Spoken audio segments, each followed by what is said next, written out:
자, 여러분들 안녕하십니까. 이번 이야기는 시청자 라온님 찾아와 주셨습니다. 일단은 라온님께서 오늘 들려주실 이야기도 아주 섬뜩할 것으로 예상이 됩니다. 어떤 이야기일지 같이 한번 만나보도록 할게요. 네, 여보세요. 라온님 안녕하세요. 네, 안녕하세요. 아이고, 오늘 이렇게 또 찾아와 주셨네요. 네, 감사합니다. 네, 아유, 제가 감사하죠. 예. 자, 라온님. 네. 한 주간 잘 지내셨을 텐데, 그래도 네. 어떤 뭐 이슈 없이 건강도 그렇고 별탈 없으시죠? 네, 이슈는 없었고, 방금 돌비님 춤추는 거 보고 왔거든요. 그거는 제가 정말 다시 한번 사죄드립니다. 왜냐면 아니. 이게 사람이 충격을 한번 받으면요, 꿈에도 나와요. 아무튼 제가 원래 정말 라이브 하기 죄송하고. 전에 그 네네. 생방을 잘 안 틀어보는 편인데, 오늘따라 한번 틀어보고 싶더라고요. 그게 그 이끌림이 있습니다. 그러면 이해합니다. 네, 이끌림이 있고, 그러니까 말 그대로 꽃이 활짝 피면 벌들이 그 꿀냄새를 맡고 오지 않습니까? 그쵸. 그런 느낌이다 라고 이제 네네. 보시면 될 것 같고. 네, 아무튼 감사합니다. 자, 그러면 라온님 오늘 해주실 이야기 바로 출발을 해보도록 하겠습니다. 렛츠고! 길이십니다. 라온이에요.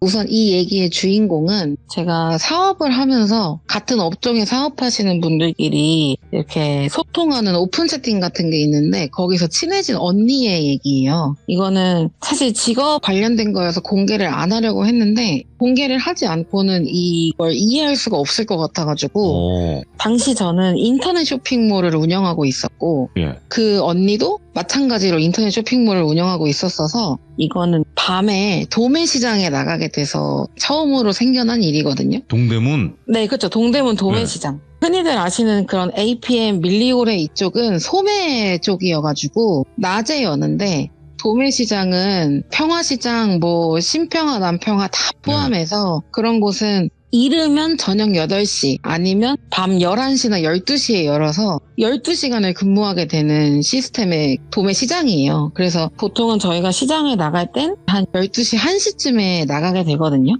우선 이 얘기를 하기 전에 그 당시에 테슬라라는 자동차 브랜드에 그런 얘기들이 되게 많았어요. 테슬라는 사람을 인식해주잖아요. 그래서 거의 귀신 찍힌다 이런 거요? 네, 맞아요. 그게 꽤 많았고 심지어 외국에서도 그런 어디 흉가스팟 같은 데 갔는데 본인밖에 없는데 옆에 사람의 형상을 한 것들이 찍혀있고 이런 현상이 많았었는데 이 언니가 테슬라를 뽑은 거예요. 그러니까 언니랑 항상 그냥 저는 거의 버스를 타고 다녔고 언니랑은 또 집이 완전 정반대여가지고 한 번도 언니의 차를 타거나 할 기회는 없었는데 언니가 나 드디어 테슬라 1년 기다려서 받았다. 나 오늘 끌고 갈 거니 내가 오늘 너 집에 데려다 주겠다. 이렇게 말을 하더라고요. 그래서 헐, 나 테슬라 처음 타봐. 이렇게 해서 저도 약간 신난 거예요. 그쵸, 희귀한 차였지 그때. 완전 희귀한 차거든요. 그래서 대박이다 이러면서 근데 반대인데 괜찮겠어? 이랬더니 괜찮다고 하고 12시 반쯤 시장에서 만났어요. 시장에서 만나고 상가 안에 도매 가게들이 엄청 많거든요. 빽빽하게. 거기 돌아다니고 하고 나면 새벽 한 3, 4시쯤 돼요. 그럼 그때쯤 해가지고 언니가 집에 가자 데려다 줄게 해가지고 테슬라에 딱 탔는데 이게 문 여는 것부터 너무 멋있는 거예요. 밑에 이렇게 테슬라 로고가 문 열면 딱 찍히잖아요, 바닥에. 그래서 이거 진짜 멋있다 언니, 간지난다 이러면서 신나가지고 그 차를 타고 시장을 빠져나가는 길이었는데 그쪽이 좀 유동인구도 엄청나게 많고 해서 사람의 형상이 진짜 많이 찍히는데 제가 그걸 보자마자 언니 근데 그거 알아? 테슬라에 귀신인데 사람 형상 나온다고 이렇게 말을 했더니 나도 여기서 봤어 이러는 거예요. 그래서 시장에서? 그랬더니 지금 여기 위치쯤인데? 이러더라고요. 그래서 제가 그 화면만 계속 들여다보고 있었거든요. 근데 진짜로 이게 차도가 있고 사실상 거의 인도가 없어요. 청계천 다리가 있어가지고 사실상 인도는 꽤 멀다고 생각하시면 되거든요. 근데 진짜 만약에 저희가 1차선으로 달리고 있었다면 2차선 쪽에 진짜 사람의 형상이 찍히는 거예요. 아무도 안 지나갔는데. 차도 없었는데 이걸 제가 실시간으로 보게 된 거예요. 대박! 이거 언니 여기 지금 아무도 없어 그랬더니 이쪽에 많아 이렇게 말하더라고요. 그래서 신기하다 이러면서 언니가 집은 완전 정반대긴 하지만 차로 한 40분 정도 거리예요. 그 밤에 달렸을 때. 예. 언니가 물건도 좀 많고 하다 보니까 또 택시 타고 가기 여자니까 좀 위험하다 이러면서 몇 번 데려다 줬어요. 그러면서 좀 더 가까워졌고 좀 더 많이 친해졌는데 언니는 가정이 있는 가정주부였고 아들이 둘이 있었어요. 근데 이렇게 몇 번 왔다 갔다 하다 보니까 형부 얘기도 많이 듣고 애들 얘기도 많이 들으면서 엄청 가까워졌는데 하루는 언니가 나 오늘 몸이 좀 안 좋아서 시장에 못 갈 것 같아. 근데 내가 오늘 진짜 중요한 픽업건이 있거든. 픽업이 이제 물건을 가져온다는 그쪽 은어인데 픽업건이 있는데 혹시 괜찮으면 네가 그걸 좀 받아서 나 좀 갖다 줄 수 있겠니? 이렇게 말하더라고요. 예. 근데 사실 그날은 도매시장에 삼촌이라는 분들이 계시거든요. 말 그대로 저희가 못 나가는 날 그 삼촌분들이 저희 물건을 매장에서 픽업해서 집 앞까지 배달해 주시는 그런 분들을 통상 그냥 삼촌이라고 불러요. 근데 언니는 직접 다니다 보니까 삼촌이 없었는데 제가 마침 또 그날 물건이 별로 없어서 그럼 나 집에 갔다가 언니네 집으로 갈게 하고 주소를 받아서 언니네 집으로 갔어요. 언니가 되게 아담하고 살짝 통통한 체형이었는데 완전 진짜 그 며칠 만에 너무 헬스케져 있는 거예요, 얼굴이. 언니 많이 아파? 그래서 저는 그냥 가서 커피라도 한 잔 마시고 올까 했는데 도저히 그 몰골을 본 이상 안 되겠더라고요. 그냥 집에 빨리 와야겠더라고요. 우선 물건을 주고 언니 나 일찍 갈게 이랬더니 아니야 들어와서 아침 시간이었거든요. 그래서 밥 먹고 가라. 이렇게 해서 언니네 집에 처음 들어가 봤는데 그냥 깔끔한 주택이었어요. 작은 마당이 있고 그냥 깔끔한 그런 단독주택. 그래서 같이 밥을 먹고 이런저런 얘기를 하는데 너무 아파 보이니까 언니 근데 몸 괜찮아? 이랬더니 몸살인가 봐. 며칠 쉬면 나을 거야. 이렇게 해서 아니 너무 안 좋아 보이는데? 하고 언니 시장 나올 수 있을 때 얘기해. 같이 다시 나가자 하고 저는 아침에 간단하게 얻어먹고 네. 커피도 한잔 하고 그러고 집에 와서 다시 쇼핑몰 업무를 보고 있었어요. 저는 시장이 되게 가까운 편이었고 집에서 언니는 조금 거리가 있는 편이었거든요. 보통은 언니가 나온다는 날에 저도 맞춰서 같이 나갔었는데 한동안 그런 말이 없는 거예요. 시장에 간다. 오늘 갈 수 있을 것 같다. 이렇게. 근데 또 언니는 아동복을 하고 있었고 저는 일반 여성 의류를 하고 있어서 사실은 여성 의류는 좀 뭐랄까 하는 사람들이 많으니까 그만큼 도매에서 갖고 오는 물건 양도 많아서 조금 기다려야 해요. 인기가 많은 상품들은. 근데 아동복은 사실상 그런 일이 거의 적기 때문에 그리고 또 엄마들은 빨리빨리 받길 원하잖아요. 그래가지고 언니가 거의 매일 시장에 나왔었는데 그렇게 아프고 난 이후로는 일주일에 한 번도 못 올 정도로 많이 아팠던 거예요. 꽤 오래 아팠어요. 그래서 좀 이상하네 하면서 언니 진짜 괜찮아? 이랬더니 괜찮다고 해서 제가 몇 번 그렇게 언니 물건을 픽업해서 갖다 주고 언니랑 같이 커피 한잔 하고 이러면서 애들도 한 번씩 보고 형부도 한 번 보고 이런 식으로 조금 더 친밀감이 많이 높아져 있었는데 하루는 연락이 아예 안 되는 거예요. 사실 그럴 일이 되게 드문 게 쇼핑몰 하는 사람들은 진짜 밤늦게도 전화 오고 막 이러거든요. 그러니까 낮에는 고객님들 전화가 오고 밤에는 도매 거래처하고 또 연락을 해야 하기 때문에 사실 연락이 안 된다는 걸 상상할 수가 없어요. 거의 휴대폰을 계속 들고 살아야 하는 직업들인데 언니가 하루는 연락이 계속 안 되는 거예요. 그날 만나기로 했는데 그래서 저는 최근에 많이 아팠으니까 언니가 많이 아픈가 보다 하고 저는 혼자 볼일을 보고 집으로 돌아갔는데 그날따라 언니를 한번 보러 가고 싶더라고요. 그래서 언니 나 집에 좀 가도 돼? 이렇게 물어봤는데 답장이 없어요. 그래서 언니 나 오늘 뭔가 좀 언니를 봐야 될 것 같은데 나 몇 시까지 집에 가도 될까? 이렇게 물어봤는데 또 답장이 없는 거예요. 전화를 했는데도 안 받아서 근데 그날 뭔가 계속 봐야 할 것만 같은 느낌이었어요. 이상하게 계속 보고 싶어가지고 얘기를 했죠. 언니 나 몇 시까지 갈게. 만약에 안 되면 늦게라도 얘기해줘 이렇게. 그럼 가다가 돌아오면 되니까.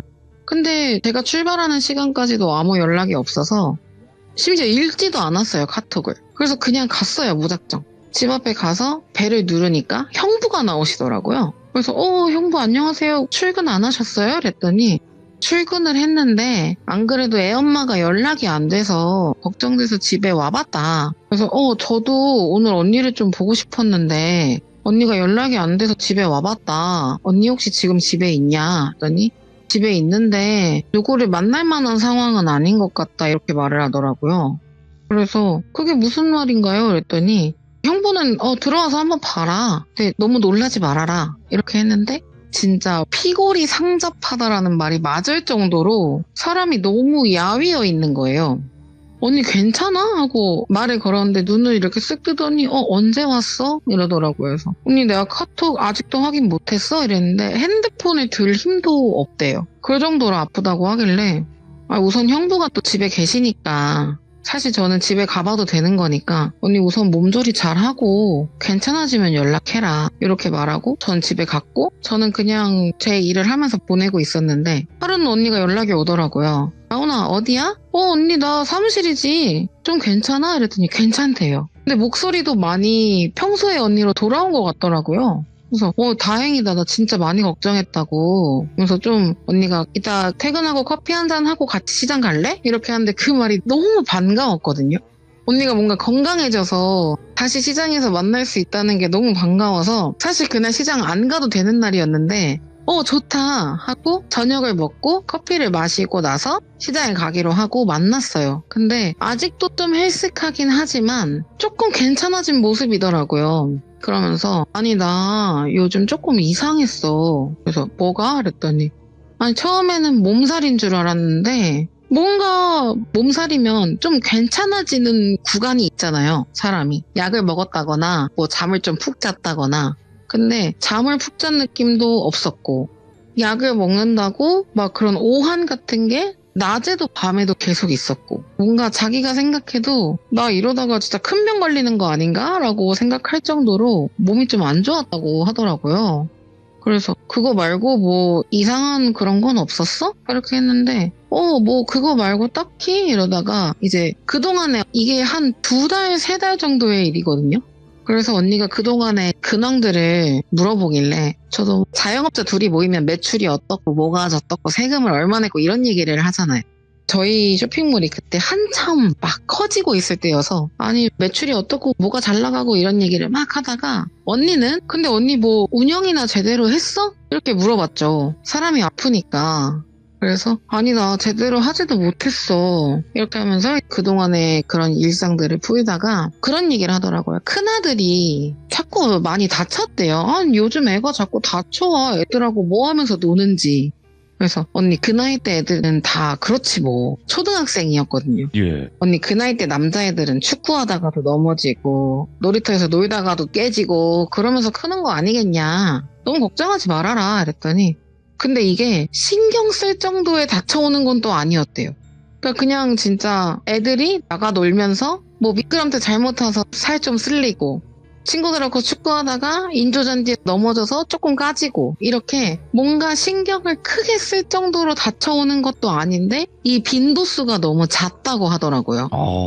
근데 그러면 이게 신경이 쓰이다가도 근데 그냥 마데카즈 몇 번 발라주면 나을 것 같은데 이런 정도니까 언니도 언니 본인 몸도 안 좋으니까 형부한테 자기야 애들 좀 봐 이렇게 하고 신경을 안 썼던 거예요. 그러다가 큰아들이 조금 크게 다치는 일이 하나 생겼대요. 자전거를 타고 가다가 어떻게 된 경위인지는 몰라요. 그 아이도 기억을 못 하더라고요. 근데 어디에 콩 박아서 이마가 찢어져서 왔대요. 그래서 언니가 놀래가지고 형부를 불러서 병원에 데려가서 얼른 꼬맨 거죠. 그게 시작이었던 거예요. 그게 조금 크게 다친 거라 아무래도 꼬맨 자국은 곪으면 다시 꼬매야 되니까 그때부터 언니가 본인이 아파도 조금씩 신경을 쓰기 시작했대요. 근데 그맘때쯤 작은 아들도 형이 초반에 다쳤던 것처럼 그런 신경 안 써도 되는 정도의 상처들이 몇 번씩 생긴 거예요. 그러니까 언니는 약간 이게 좀 이상하더래요. 그래서 혹시 이렇게 되면 우리 작은 애도 큰 애처럼 이렇게 뭔가 찢어지고 꿰매야 되는 상처가 생길 수도 있겠다라는 생각을 하고 사실 근데 사고는 불가피한 일이잖아요. 예정된 일이 아니니까 그냥 좀 놀라지 않게 마음을 먹었다고 하더라고요. 근데 그런 식으로 큰아들이 몇 번을 꿰맸어요. 자꾸 다쳐오는 빈도수도 많아지지 조금씩 뭔가 강도가 세지니까 언니가 그걸 형부한테 얘기를 한 거예요. 오빠 좀 이상하다 이렇게 했더니 형부는 진짜 대수롭지 않게 아이 뭐 이 나이 때 남자애들 다 놀면서 깨지고 그러는 거지 뭐 저러면서 크는 거야. 솔직히 남자애들 몸에 상처 하나 없는 애들이 어디 있겠어. 나도 있는데 저 나이 때는 다 그렇게 깨지면서 크는 거니까 너무 신경 쓰지 말고 너 회복이나 해라. 근데 아들 본인도 그냥 엄마 나 안 아파. 나 괜찮아. 그냥 이렇게 말했다는 거예요. 뭘까? 예? 언니도 사실 신경은 쓰이지만 다들 괜찮다고 하니까 아 괜찮구나 이렇게 생각을 하게 되잖아요. 사람이 좀 무뎌지게. 그래서 또 그렇게 시간이 계속 흐르는데 그 사이에 애들은 조금씩 더 다쳐와요. 그리고 언니가 그때 딱 괜찮아졌을 그날에 시장을 같이 갔는데 언니 이렇게 무리하다가 또 아픈 거 아니야? 그랬더니 나 이제 진짜 많이 몸이 가벼워졌대요. 그때는 뭔가 누워있는데 침대 밑으로 뭔가 끌어당기는 것처럼 몸이 무거웠는데 지금은 씻고 나면 개운하고 그럴 정도로 몸이 많이 괜찮아졌다고 하길래 언니 그래도 너무 무리하지 말고 일찍 들어가자 우리. 나 안 들어줘도 되니까 언니 집에 먼저 가라 하고 그날도 적당히 둘 다 일을 보고 집에 보냈고 저는 언니보다 조금 더 일을 많이 보고 집에 들어갔을 때가 한 6시쯤이었어요. 아침 6시.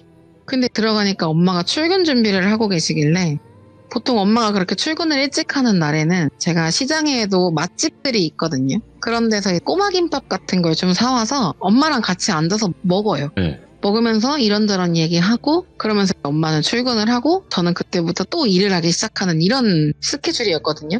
근데 그날 엄마랑 꼬마김밥을 먹으면서 엄마는 출근 준비를 하고 있고 언니 얘기를 막 해줬어요.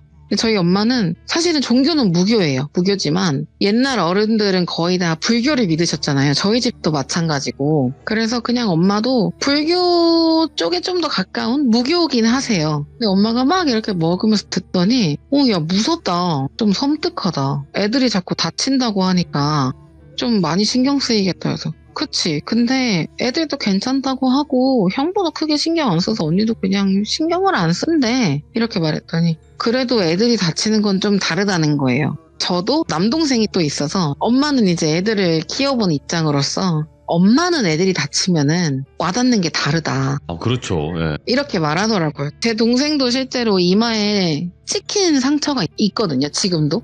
그래서 엄마는 그거를 못 꼬매준 게 너무 마음이 아팠어 이러면서 막 얘기를 하면서 그 언니 뭐라도 해야 되는 거 아니야? 그냥 이렇게 말하더라고요. 뭐? 이랬더니 아니 뭐 점집에라도 가봐야 되는 거 아니야? 이렇게 얘기했는데 저희 엄마도 촉이 엄청 좋으세요. 그냥 촉이 되게 좋으신 편이라 제가 아니 무슨 점집이야 몸살 걸린 거 가지고 그냥 애들이 놀다가 다쳤겠지 이랬는데 그래서 엄마도 그냥 뭐 그러려니 내일 아니니까 하고 이제 그날 그렇게 끝났는데 또 그날부터 언니의 상태가 많이 안 좋아지기 시작한 거예요. 그래서 제가 형부한테 슬쩍 물어봤어요. 형부 혹시 언니 뭐 무슨 일이 있었어요? 가면 안 될 때를 갔다거나 하면 안 될 걸 했다거나 그런 적이 있었어요? 그랬더니 없대요. 왜냐면 하루 일상이 시장 갔다가 사무실 갔다가 애들 하원하고 학교하면 애들하고 저녁 먹고 그리고 다시 시장 가는 날은 시장 가고 이게 다였거든요. 네.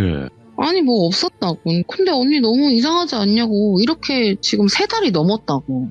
3달이 넘는 동안 지금 사람이 거의 육안상으로 봐도 10kg가 넘게 빠져 보이는데 이거 혹시 어디 크게 아픈 거 아니냐고. 그래서 보통은 갑상선 이런 걸 많이 생각하게 되잖아요. 네.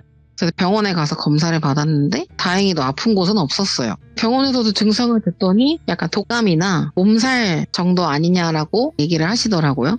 근데도 이상한 거예요. 찜찜하게 언니는 살이 더 찌지도 않고 그렇다고 혈색이 막 돌아오는 것도 아니고 애들은 계속 다쳐요. 이 중간에도 자잘자잘하게 계속 다치고 뭐 막 친구랑 싸워서 친구 손톱에 긁혀서 오고 뭐 이런 거부터 시작해가지고 근데 또 신경 쓸 만큼 크게 다치지는 않으니까 형부도 크게 신경을 안 쓰고 언니 건강이 회복하는 거에만 신경을 좀 쓰신 거예요. 근데 아무리 주변 사람들이 그렇게 하더라도 이게 안 되는 거예요. 그래서 저는 그 와중에도 언니가 너무 보고 싶어서 집에 몇 번 찾아갔고 그러다가 제가 한번 그냥 지나가는 말로 엄마가 점집이라도 가봐야 되는 거 아니야? 이렇게 말한 게 생각나서 형부 점집이라도 가보셔야 되는 거 아닐까요? 이렇게 물어봤어요. 예. 그랬더니 왜? 이렇게 물어보셔서 아니 제가 이거를 며칠 전에 엄마하고 얘기하면서 슬쩍 얘기를 했는데 엄마가 점집에도 가봐야 되는 거 아니야? 이렇게 그냥 흘러가는 말로 하셨는데 그 말이 계속 기억에 남아요. 엄마가 촉이 좀 좋거든요. 시간 되시면 언니하고 같이 그런 무당 이런 점집에 한번 가보시는 게 어떠세요? 했는데 사실 형부는 그런 걸 안 믿으셨던 것 같아요. 반응이 좀 탐탁지 않았거든요. 제가 그날 나오면서 꼭 한번 가보세요. 이렇게 했는데 그 당시에 제가 좀 건너 아시는 분 중에 애동이라고 하죠. 받은 지 얼마 안 되시는 분들.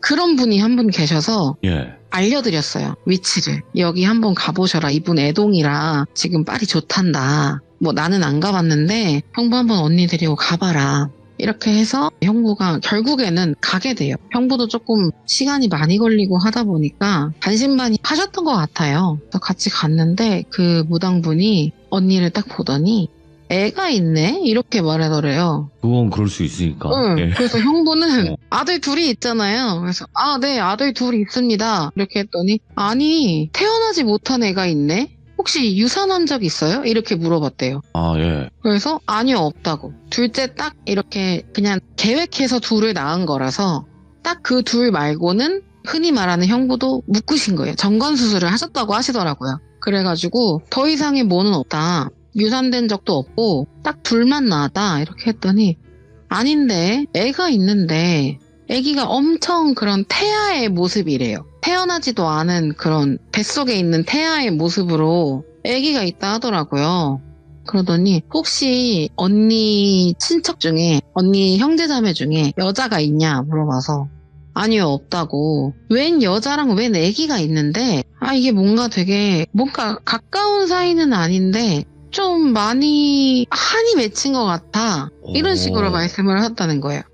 그러니까 주변에 한번 생각해봐라. 형부는 아무리 생각해도 없다.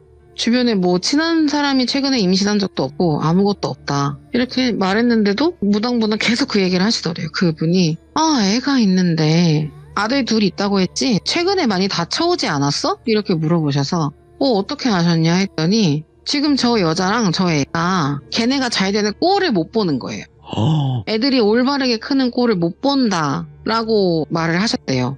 그래가지고 그럼 어떻게 하면 좋냐 그랬더니 딱 보더니 업보야 이렇게 말씀하셨대요. 그래서 네? 이랬더니 업보라고. 이건 업보야. 이건 어떻게 못해. 이렇게 하시면서 이건 그냥 받아들여. 그러면서 그 언니는 그때까지도 약간 퀭한 눈으로 듣고만 있었는데 옆에서 언니를 보더니 계속 업보라는 말을 계속 하시면서 그냥 네가 평생 미안해하며 살아. 이렇게 말씀을 하셨다는 거예요. 형부는 무슨 말인가 싶고 언니는 거기서 울고 있더래요. 그 말을 듣고. 이건 너가 짊어지고 가야 될 거야. 그러니까 그냥 평생 미안해하면서 반성하고 살아. 계속 이렇게 말하시고 나는 할 말 없다. 이렇게 하셨다는 거예요. 그래서 우선 데리고 나와서 그날 집에 가서 애들이 다 자고 나서 형부가 물어봤대요. 혹시 옛날에 뭐 여자나 애나 뭐 있었냐. 근데 아무리 형부의 상상 회로를 돌려도 여자랑 애가 같이 있는 무언가가 생각이 나는 게 없었다는 거예요. 형부는 혹시 나 만나기 전에 그런 뭔가 일이 있었으면 말을 해봐라. 진짜로 그 사람들 때문에 그런 거면 뭐라도 해야 하지 않겠냐. 그래야 네가 좋아지지 않겠냐. 돈을 들여도 좋으니 한번 속 시원하게 얘기해봐라. 이랬는데 언니가 말하더래요. 자기가 사실은 예전에 운전을 해가지고 인사사고가 난 거죠. 인사사고가 났는데 어떤 여자가 즉사는 아니고 회복이 안 돼서 돌아가셨다. 곧 전해들었다. 이렇게 말을 하더라고요. 그리고 실제로 그분이 임신 중이셨던 거예요. 그래서 그 당시에 재판을 하고 뭐 합의 보고 끝났나 봐요, 일이. 이제 그 형부는 그럼 혹시 그 사람인가 싶어서 그러면 우리 이거 뭐 약간 천도제? 위령제? 이런 것처럼 뭐라도 해보자 우리. 이렇게 해서 그 원래 찾아갔던 애동군한테 그 얘기를 말씀을 하셨대요. 그랬더니 아마 그렇게 되면 그 여자가 모성애가 엄청 강해서 자기 뱃속에 있는 아기까지 죽은 거잖아요. 그러면 자기를 죽인 여자의 애들을 당연히 올바르게 크는 걸 볼 수 있겠느냐, 너 같으면. 나 같아도 못 본다. 그런 한이 있었지 않겠느냐, 이런 식으로 말을 하시니까 어떻게 방법이 없겠냐. 이렇게 해서 우선 아이들한테 그냥 애들 가방 안쪽에다가 그런 나쁜 걸 막아주는 부적 같은 거 있잖아요. 그거를 애들한테 것만 하나씩 써주시고 이거 다들 하나씩 넣고 다니라고. 그래서 형부가 그날 와서 애들 가방을 찢어가지고 거기다 하나 꼬매서 넣고 형부 지갑에도 언니 지갑에도 하나씩 이렇게 그걸 넣어놨대요. 네. 근데 그러면서 이게 100% 막아준다고는 못한다. 근데 그냥 최대한 애들한테라도 아무 일 안 생기게 비방이라도 하는 거니까 너무 이 부적의 힘에 믿지는 말아라. 이렇게 하시고 시간이 지났어요. 그때 제가 아까 저희 사업체가 좀 크고 있었다고 말씀드렸잖아요. 맞아요. 그때 진짜 엄청 커졌거든요. 그러니까 저도 너무 바쁜 일상을 보내고 있는 거예요. 그래서 언니를 신경을 못 쓰다가 그 언니랑 자주 갔던 거래처에서 요즘 왜 그 언니랑 안 와? 이렇게 물어보시더라고요. 그래서 언니 요즘 좀 아파. 그랬어요. 했더니 아니 안 그래도 나 진짜 뭐 예를 들어 김 사장 보고 싶나 봐. 꿈에 나오더라고. 그래서 꿈에서 뭐 했는데? 이렇게 물어봤어요. 아니 별건 하진 않았어. 근데 엄청 슬픈 눈으로 그냥 앉아 있었대요. 무릎을 이렇게 세워서 모으고 앉아 있었다고 하더라고요. 근데 뭔가 이상한 거예요. 그냥 이 기분이 별로 안 좋은 거예요. 그래서 내가 오늘이나 빠른 시일 내에 언니를 한번 만나러 가봐야겠다. 그래가지고 언니를 만나러 갔는데 언니가 자살을 했더라고요. 아이고. 진짜 한순간에 그렇게 일어난 일이에요. 갔는데 형부가 그 얘기를 해주시더라고요. 언니가 극단적인 선택을 했다. 그래서 갑자기요? 그래서 도저히 이제 못 견디겠다고 말을 했대요. 전날 밤에. 그러니까 제가 그 다른 거래처 사장님하고 언니에 대한 얘기를 나누던 그 시간에 진짜 못 견디겠다고 말을 했다나 봐요. 너무 힘들다. 그 형부가 뭐가 힘드냐 했더니 자꾸 꿈에 그때 그 여자랑 웬 애기가 계속 운대요. 엄청 큰 소리로 운대요. 귀가 찢어질 정도로. 근데 이게 계속되다 보니까 못 참겠다고. 그래서 좀만 더 참아보자. 조금만 더 기다리면 좋아질 거다 했는데 형부가 그때 밤에 좀 나가실 일이 있어가지고 일 때문에 나가셨는데 그 사이에 집에서 좀 극단적인 선택을 했다고 하더라고요. 결국엔. 근데 이게 이전에 테슬라 전에도 원래 타던 차가 있을 거 아니에요. 그렇겠죠. 그 차를 탔을 땐 이런 현상이 없었대요. 예. 근데 갑자기 형부가 갑자기 그 차가 생각이 나서 차 바꾸고 유독 저러는 것 같다. 좀 이상하다 이랬는데 물론 당연히 그 차와 이거에 연관은 없겠지만 그리고 그렇게 자를 하고 언니가 형부는 갑자기 애들 둘을 본인이 혼자 돌봐야 되잖아요. 그렇게 언니가 자살한 이후에 큰애도 조금 크게 다쳤다고 들었거든요. 어떻게 다쳤는지는 모르겠고 크게 다쳤다고 들었어요. 그리고 나서 저는 그다음부터는 형부나 뭐 누구랑 연락을 하지를 않았어요. 예. 근데 언니가 죽은 거는 친하게 지내던 사람들은 다 알고 있으니까 제가 이거를 준비하면서 그 거래처 사장님한테 한번 연락을 했었거든요. 사장님 혹시 그 언니 보러 납골당 간 적 있냐? 그랬더니 안 그래도 최근에 언니 생일이었어요. 지난달 말에. 그래서 나 안 그래도 그때 생일날 갔다 왔는데 좀 이상하긴 했어. 뭐가요? 그랬더니 꽃다발을 이렇게 자그마한 걸 사가지고 붙여놓고 오잖아요.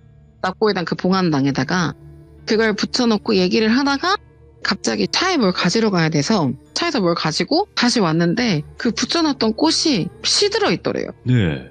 분명히 생화였대요. 생화였는데 갑자기 이 진짜 한 10몇 분밖에 안 됐는데 꽃이 파사삭 시들어 있었다는 거예요.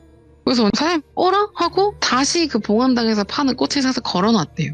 그래서 그 다음날에 형부가 가셨는데 사장님한테 전화해서 그랬다는 거예요. 아니 안 그래도 죽은 사람인데 왜 자꾸 시든 꽃을 걸어놓냐고. 그래서 아니라고. 근데 이게 사진을 찍을 수가 없으니까 아니라고 자기는 시든 꽃 걸어놓은 적 없다. 그랬더니 아니 꼭 누군가가 왔다 갈 때마다 꽃이 시들어 있었대요. 그래서 자기는 뭔가 이 죽음 자체를 저주한다고 생각을 하셨나 봐요. 그래서 그 뒤로는 별일 없었냐고 물어봤는데 그 사장님한테 듣기로는 큰아들이 나중에 꽤 크게 다쳐가지고 지금 무릎을 못 쓴다고 들었거든요. 어휴, 그 정도예요? 아니 뭐 듣기로는 운동하다가 십자인대가 어떻게 됐대 약간 이렇게 하는데 운동하다가 십자인대가 다친다고 해서 그 어린아이가 다리를 못 쓰게 될 정도로는 안 되겠잖아요 거의. 수술하면 회복을 할 텐데 그게 아니라고 하더라고요.